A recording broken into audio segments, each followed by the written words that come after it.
జగజ్జనని దేవలాన్ని నయాపైసా చెల్లించకుండా దర్శనం చేసుకునే భాగ్యాన్ని నిర్వాహకులు కల్పిస్తున్నారు. 25 ఏళ్లకు పైగా జగజ్జనని దేవాలయంలో సాధారణ విఐపి అనే తేడా లేకుండా భక్తులు దర్శనం చేసుకుంటున్నారు. 10 రకాల పూజలు ఈ ఆలయంలో నిర్వహిస్తుంటారు. ఏ పూజకు గాని దర్శనానికి గాని దేవస్థానం నిర్వాహకులు వసూలు చేయరు. మధ్యాహ్నం 1 నుండి 2 గంటల వరకు మినహాయిస్తే ఉదయం 6 గంటల నుండి రాత్రి 9 గంటల వరకు ఆలయ దర్శనం భక్తులకు అందుబాటులో ఉంటుంది. అలాగే ఉదయం నుండి రాత్రి వరకు అల్పాహారం, భోజన వసతిని కూడా భక్తులకు ఉచితంగా కల్పిస్తుంటారు. దూర ప్రాంతాల నుండి వచ్చే భక్తులకు సాధారణ రూమ్ వసతిని కల్పిస్తూ 1 పైసా రూమ్ రెంట్ను వసూలు చేయరు. రాహుకాల పూజలు ఈ ఆలయం ప్రత్యేకత. ఇటీవల ప్రవేశపెట్టిన యమగండ నివారణ పూజలు కూడా ప్రజలు పెద్ద ఎత్తున చేస్తున్నారు.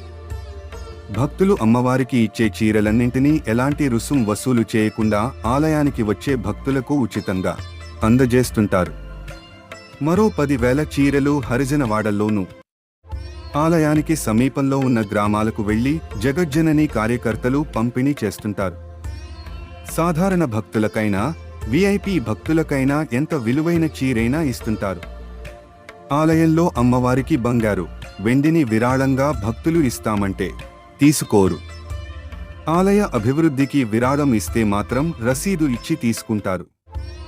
ఇలా ఎన్నో ప్రత్యేకతలు ఉన్న ఆలయంకు వచ్చే భక్తులు ఆలయ నిబంధనలు పాటిస్తే సరిపోతుందని, పాటించని వ్యక్తులు ఆలయంకు రావాల్సిన అవసరం లేదని, వారికి అమ్మవారు మేలు చేకూర్చదని నిర్వాహకులు శివనాగ పుల్లయ్య, నారాయణ తెలిపారు. దాదాపు 5 భాషల్లో జగజ్జనని ఆలయ చరిత్రను ముద్రించి రూపాయలు 100 విలువ చేసే పుస్తకాలను కన్నడ, హిందీ, తమిళ్ భక్తులకు ఉచితంగా అందజేస్తుంటారు. దేశంలోని అన్ని రాష్ట్రాలకు చెందిన భక్తులు ప్రత్యేక వాహనాల ద్వారా నంద్యాలకు చేరుకుని దర్శనం చేసుకోవడం విశేషం. నిష్ఠతో అమ్మవారికి అర్చన, వడిబియ్యం తదితర పూజలు చేస్తే ఫలితం ఖచ్చితంగా వస్తుందని ఆలయ నిర్వాహకులు శివనాగ పుల్లయ్య, నారాయణలు తెలిపారు.